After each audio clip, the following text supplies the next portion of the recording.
Hello everyone, চলে এসেছি গাজরের হালুয়া রেসিপি নিয়ে।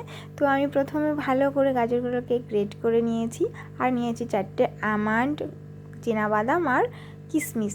আর কাজু আমার কাছে ছিল না বলে আমি অ্যাড করতে পারিনি, তোমরা চাইলে অ্যাড করতে পারো। আর নিয়ে নিয়েছি আমুলের 10 টাকার প্যাকেটের 1 প্যাকেট দুধ।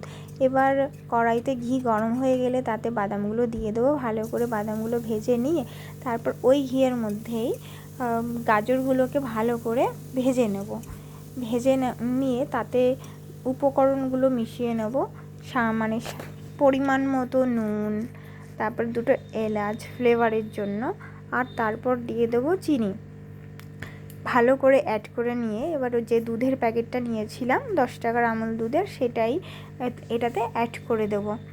তো দুধ অ্যাড করার পর আমি কিছুটা লিকুইড দুধ অ্যাড করেছি, এটা অপশনাল, তোমরা যে যেমন খেতে ভালোবাসো তেমনই অ্যাড করবে।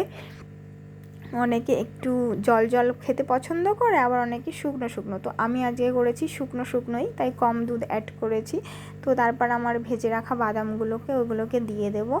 দিয়ে দেওয়ার পরে ভালো করে একটু নেড়ে চেড়ে তারপরে ঢেকে দেব।